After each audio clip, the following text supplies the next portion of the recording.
सालों का वनवास हुआ पूरा, लौट आ रहे हैं प्रभु श्री राम अपने अयोध्या। भारत के इतिहास में सुनहरे अक्षरों में लिखी जाएगी ये कहानी। राम भक्तों का वर्षों पुराना सपना होने जा रहा है साकार। जी हाँ दोस्तों, मैं बात कर रही हूँ दुनिया के तीसरे भव्य मंदिर के प्राण प्रतिष्ठा, जो कि 2024 में होने जा रही है, अयोध्या के राम मंदिर की। नमस्कार दोस्तों, डेज एंड ईयर्स के इस वीडियो में आपका स्वागत है। भारत के उत्तर प्रदेश में सरयू नदी के तट पर स्थित राम नगरी, जिसे अयोध्या के नाम से जाना जाता है, इस नगरी को राजा इक्ष्वाकु ने स्थापित किया था। इन्हीं के वंशज थे राजा दशरथ।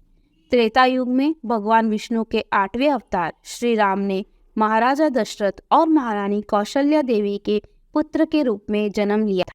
हिंदू कैलेंडर के अनुसार चैत्र के शुक्ल पक्ष की नवमी तिथि को श्री राम का जन्म अयोध्या में हुआ था। भगवान विष्णु का श्री राम अवतार पूर्ण अवतार नहीं था। इस अवतार में श्री राम और माता सीता को अपने वास्तविक रूप के बारे में पता नहीं था। उन्होंने एक सामान्य मनुष्य के रूप में अपने कर्तव्य निभाए हैं। भगवान विष्णु का श्री कृष्ण अवतार पूर्ण अवतार माना जाता है, जिसमें श्री कृष्ण को अपनी शक्तियों का ज्ञान था। राजा दशरथ के उत्तराधिकारी श्री राम थे, लेकिन राजा दशरथ की तीसरी पत्नी कैकेयी ने अपने वचन में राजा से अपने पुत्र भरत को राजगद्दी और श्री राम के लिए 14 वर्ष का वनवास मांग लिया। महाराजा को न चाहते हुए भी श्री राम को वनवास पर भेजना पड़ा। रघुकुल रीत सदा चली आई, प्राण जाए पर वचन न जाए। इसी रीत को निभाते हुए कर्मयोगी श्री राम ने पिता के वचन का सम्मान करते हुए पत्नी सीता और भाई लक्ष्मण के साथ वनवास स्वीकार किया।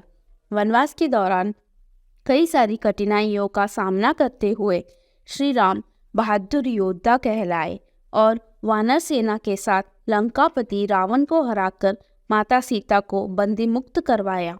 वनवास से लौटकर श्री राम अयोध्या के राजा बने। राजा के रूप में श्री राम ने निष्ठापूर्वक अपने कर्तव्यों को बिना किसी स्वार्थ के निभाया। भगवान विष्णु ने अपने 2 प्रिय भक्त को श्राप मुक्त करने के लिए, ऋषि मुनियों के शब्दों का सम्मान करने के लिए वनवास और पत्नी वियोग जैसी कठिनाइयों का खुद अपने लिए चुना था। अगर इसके बारे में आपको और जानना है तो मुझे कमेंट सेक्शन में बताइएगा। भगवान श्री राम की मान्यता इसलिए नहीं है कि वे विष्णु के अवतार थे, बल्कि इसलिए है कि उन्होंने धरती पर एक सामान्य मनुष्य के रूप में जन्म लिया और अपने कर्मों से वे मर्यादा पुरुषोत्तम राम कहलाए। 12वीं सदी में अयोध्या में भगवान श्री राम के जन्मभूमि में भव्य राम मंदिर बनवाया गया था। कहा जाता है कि सन 1527 में जब मुगल के बादशाह बाबर ने भारत पर हमला किया, तब बाबर के सेनापति मीर बाकी ने अयोध्या पर हमला किया था और कई सारे हिंदुओं ने अपनी जान मंदिर को बचाते हुए गंवाई थी। 15 दिनों के युद्ध के बाद जब मीर बाकी ने अयोध्या पर अपनी जीत हासिल की थी, तब बाबर के हुक्म पर राम मंदिर को तोड़ा गया और वहां पर मस्जिद बनवाया गया था, जिसे बाबरी मस्जिद या मस्जिद ए जन्मस्थान का नाम दिया गया। जब भारत पर अंग्रेज़ों का राज चल रहा था, तब इस जगह पर मस्जिद में नमाज अदा की जाती थी और बाहर हिंदू अपने श्री राम की पूजा किया करते थे और सदियों से ऐसे ही चला आ रहा था। लेकिन भारत की आज़ादी के बाद हिंदू और मुस्लिम्स के बीच में मंदिर और मस्जिद को लेकर दंगे शुरू हुए। 1949 में मस्जिद में श्री राम की मूर्ति मिली और हिंदुओं ने अपने मंदिर के लिए मांग बढ़ाई और वही दूसरी ओर मुस्लिम्स ने मस्जिद की मांग बढ़ाई। इसे देखते हुए गवर्नमेंट ने इस जगह पर लोगों के आने जाने पर पाबंदी लगाई ताकि दंगे रुक जाए। लेकिन 6 दिसंबर 1992 को कई सारे हिंदुओं ने मिलकर मस्जिद पर हमला किया और मस्जिद को गिराया। जब ये मैटर इलाहाबाद हाई कोर्ट तक पहुंचा, तो कोर्ट ने आर्कियोलॉजी डिपार्टमेंट को छानबीन करने का ऑर्डर दिया। आर्कियोलॉजी डिपार्टमेंट ने बताया कि 12वीं सदी में उस जगह पर मंदिर था और 15वीं सदी में मस्जिद हुआ करता था। और उन्हें खुदाई में कई सारे हिंदू स्ट्रक्चर्स भी मिले। और उनका यह भी कहना था कि मस्जिद खाली जगह पर नहीं बनाया गया था और मस्जिद की बुनियाद इस्लामिक नहीं थी। मंदिर और मस्जिद को लेकर मांग इतनी बढ़ने लगी कि अब सुप्रीम कोर्ट तक ये मैटर पहुंच गया और सुप्रीम कोर्ट ने 5 जजेस की बेंच बनाई और 2019 तक इस मैटर पर फाइनल डिसीजन देने का फैसला किया।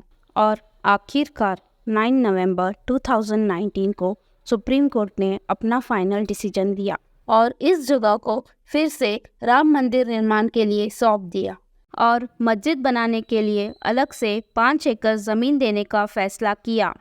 मंदिर निर्माण का कार्य सुप्रीम कोर्ट ने राम मंदिर ट्रस्ट को दिया था। नए मंदिर निर्माण में लगभग 1800 करोड़ का एस्टीमेट निकाला था। देश विदेश से राम भक्तों ने मंदिर निर्माण के लिए कई सारे फंड्स भेजे जो कुल मिलाकर 5500 करोड़ होते हैं।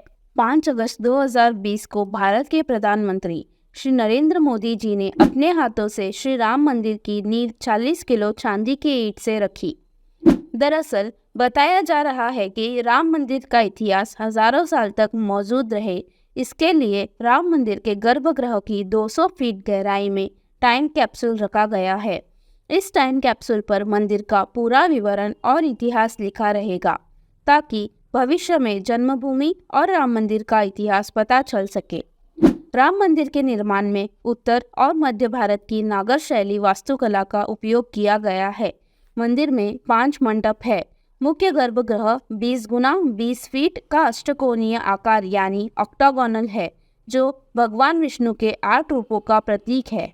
नागर शैली के साथ भगवान विष्णु के 8 रूपों का भी वास्तुकला में उपयोग किया गया है। अयोध्या में राम मंदिर के गर्भगृह में भगवान राम और माता सीता यानी कि जानकी की मूर्ति स्थापित की जाएगी। मूर्तियों को शालिग्राम पत्थर से बनाया जाएगा। ये पत्थर नेपाल से अयोध्या लाया जा रहा है। नेपाल में गंडकी नदी से 2 बड़ी और विशाल शालिग्राम शिलाओं को निकाला गया है जिनका वजन 26 टन और 14 टन बताया जा रहा है। भगवान श्री राम की मूर्ति ग्रे कलर की 5 वर्ष के बालक के आकार में लगभग 8.5 फीट ऊंची लगाई जाएगी। 8.5 फीट ऊंची इसलिए क्योंकि रामनवमी के दिन भगवान रामलला के मस्तक पर सूर्य की किरण से अभिषेक हो सके। अयोध्या के भव्य राम मंदिर के चीफ आर्किटेक्ट श्री चंद्रकांत सोमपुरा जी है जो नामचीन वास्तुकारक है। राम मंदिर 49 मीटर्स हाइट और 72 मीटर्स वाइड बनाया गया है। मंदिर के आसपास म्यूजियम, प्रेयर हॉल भी बनाए जा रहे हैं। मंदिर में एक साथ 70,000 श्रद्धालु श्री राम की भक्ति कर सके इतना भव्य मंदिर बनाया गया है। मंदिर की नींव रखने के लिए देश भर से करीब 2000 पवित्र स्थानों से मिट्टी लाई गई है और करीब 150 से अधिक पवित्र नदियों का पानी उपयोग किया गया है। 22 जनवरी 2024 को रामलला विराजमान होंगे और मंदिर की प्राण प्रतिष्ठा होगी। देश के सभी पूजा पद्धति के 4000 संत प्राण प्रतिष्ठा में शामिल होंगे। इनके अलावा 2500 लोग जैसे कि साइंटिस्ट, बिजनेसमैन, कलाकार और जो लोग राम मंदिर के लिए शहीद हुए हैं उनके परिवारजनों को भी आमंत्रित किया गया है। प्राण प्रतिष्ठा का कार्यक्रम 16 जनवरी से शुरू किया जाएगा। राम भक्तों के लिए प्रतिष्ठा के अगले ही दिन मंदिर के द्वार रामलला के दर्शन के लिए खोल दिए जाएंगे। इस ऐतिहासिक प्राण प्रतिष्ठा के बारे में आप सभी का क्या विचार है मुझे कमेंट सेक्शन में ज़रूर बताइएगा। मिलते हैं नेक्स्ट इंटरेस्टिंग टॉपिक के साथ। Till then be happy and stay safe.